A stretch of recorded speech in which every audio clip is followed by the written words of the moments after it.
Добрага ранку, дзяўчынкі і хлопчыкі. Прывітанне, сябры. Вітаю ўсіх і запрашаю ў чароўны свет казак Александра Пушкіна.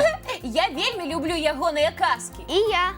Нягледзячы на свой кароткі жыццёвы шлях, усяго 37 гадоў, Пушкін пакінуў такую багатую літаратурную спадчыну, якая займае не адну паліцу ў кніжнай шафе. Урыўкі з яго казак я ведаю на памяць яшчэ з маленства.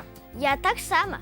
А мультики по казках Александра Пушкіна, упэўнены, глядзелі ўсе дзеці. І не толькі дзеці, але іх бацькі. Бясспрэчна, на іх вырасла не адно пакаленне, бо казкі Пушкіна – гэта класіка.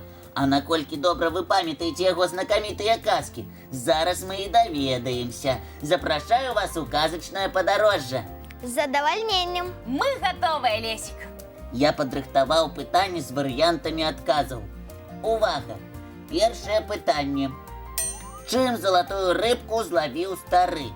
А. Вудачкай. Б. Невадам. В. Сачком. Я адкажу. Калі ласка, Кася. Сачком. А вось і не. Чаму? Таму што невадам. Правильно, Потап. Памятаеце радкі? Закінуў стары невад у сіняе мора. Паспяшалася я з адказам. Трэба падумаць, прыгадаць сёе-тое. Другое пытанне. Што падараваў цару Дадону мудрэц? А. Лук і стрэлы. Б. Чароўную флейту. В. Залатога пеўніка. Так, пачакай. Зараз адкажу. Лук са стрэламі навошта цару? У яго ёсць ахова. Застаецца флейта ці пеўнік?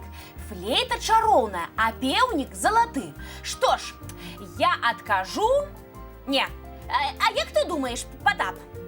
Я не думаю, а упэўнены, што мудрэц падараваў Дадону пеўніка. Правильно, Потап, бо казка Пушкіна, адкуль гэтыя героі, так і называецца. Казка пра залатога пеўніка. Сапраўды, я ж і мультик такі глядзела і забылася. Нічога, Кася. Бывае, у Лесіка яшчэ ёсць пытанні. Так, слухайце трэцяе пытанне. У што былі адзетыя марскія асілкі з казкі пра цара Салтана? А. У даспехі. Б. У кашулі. В. У луску. Ой, Лесік, твае варыянты мяне толькі блытаюць. Кашулі адразу не. Даспехі ці луска?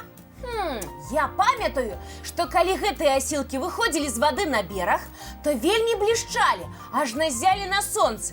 А блішчаць і даспехі, і луска. Кася, яны ж былі марскімі асілкамі. Дзякуй, Потап, безумоўна, марскімі. А марскім асілкам больш падыходзіць луска, каб не вылучацца на фоне астатніх падводных жыхароў. Так, агульнымі намаганнямі вы правільна адказалі. У луску. Дарэчы, колькі было марскіх асілкаў у гэтай казцы? Тут я не памылюся. 33 асілкі, прыгажуны маладыя, волаты удалыя. Так, Кася, гэта ты добра запомніла. Ну, я ж казала, некаторыя радкі я ведаю на памяць. Працягваем казачнае падарожжа ці спынімся ўжо? Працягваем. Я пачала адгадваць. Падтрымліваю. Што ж, наступнае пытанне. Як была пакарана прагная старая з казкі пра рыбака і рыбку? А. Апынулася каля разбітага карыта. Б. Яе зямлянку затапіла марской вадой. В. Атрымала трып-стрычкі ў лоб. Трып-стрычкі ў лоб атрымаў персанаж другой казкі. Поп талакняны лоб. Так, цябе не ашукаеш, Кася. А як жа была пакарана прагная старая?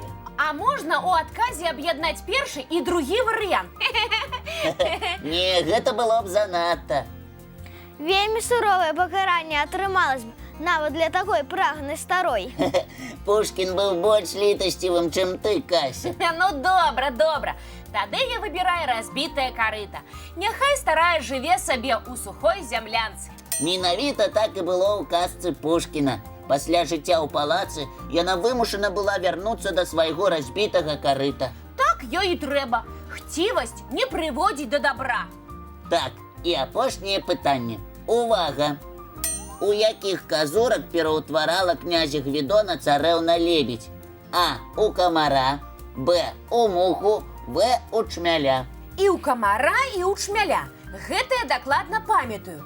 Гвідон неаднаразова лётаў праз акіян у такім выглядзе да свайго бацькі цара Салтана, каб яго ніхто не пазнаў. Але наконт мухі сумняваюся. Чаму? Можа, у асу? Бо што муха? Аса, як камар ці шмель, можа укусіць, а муха толькі лётае, надакучвае. Муха таксама кусаецца, Кася. Асабліва напрыканцы лета. Гвідон ператварыўся ў яе і укусіў каго трэба. Калі так, то падыходзяць усе 3 варыянты, Лесік. Правильный отказ. Молодцы. Вы добра памятаеце казки Пушкина. И я задоволена нашим литературным подорожжем. Дякуй, Лесік. А зараз адпачываем и глядзім мультфильм.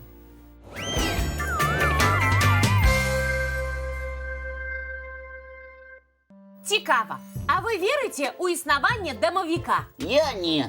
Гэта міфічны персонаж, які придумали наши продкі. Дамавік жыве ў казках і ў мультиках.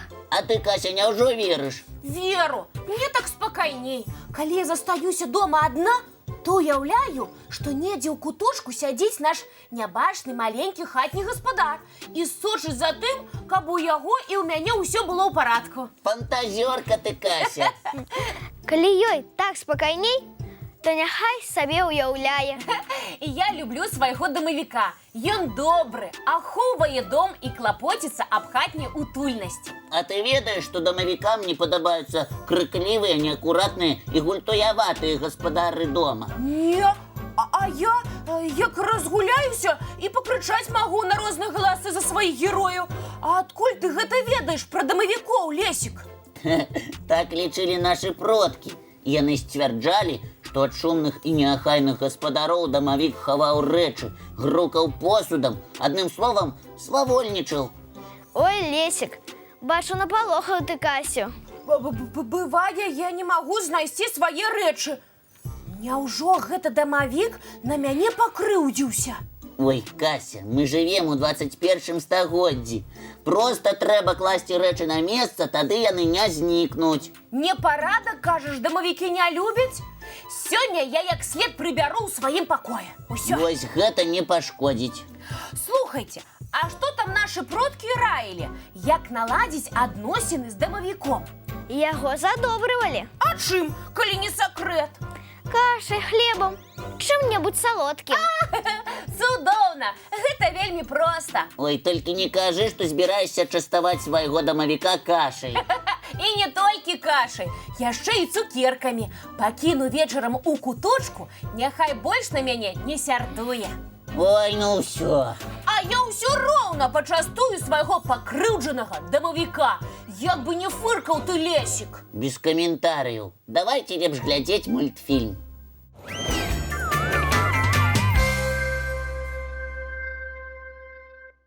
Ну што, адпачылі?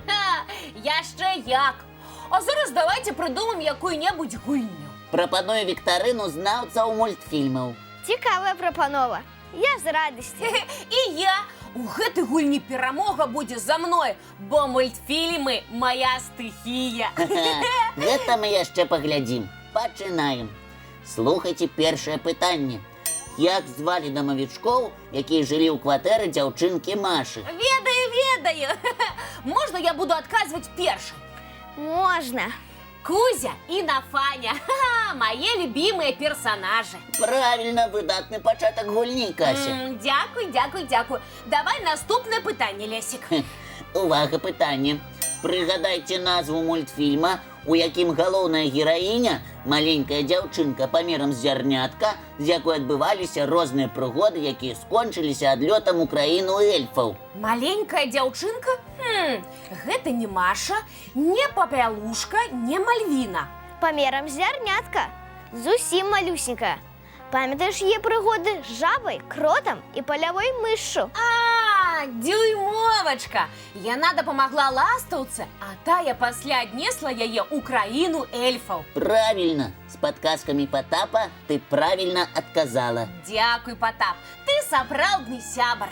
Патрымаю, калі трэба. Наступнае пытанне, увага! Пригадайте мультики, у назвах яких сустракаюцца лічбы. Ведаю, 12 месяцев. Ёсць, а яшчэ? 38 попугаев. Ёсць, а яшчэ? Белоснежка и 7 гномов. Малайчынка яшчэ? Яшчэ ёсць? 3 поросяти. Ха, выдатна, Потап, яшчэ? 101 далматинец. Ой, я больше не ведаю. А яшчэ 3 асілкі, Алі-Баба і 40 разбойнікаў і іншыя. Разам вы цудоўна справіліся з гэтым пытаннем. Ха, ура! Яшчэ одно пытанне, Лесик, калі ласка. Добра, самае апошняе. Як называў сваю карову кот Матроскін? Буронка? Не, Мурка.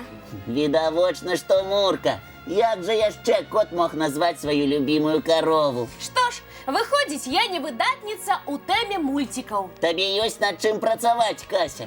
Тады за справу, сябры, глядзім мультфільм.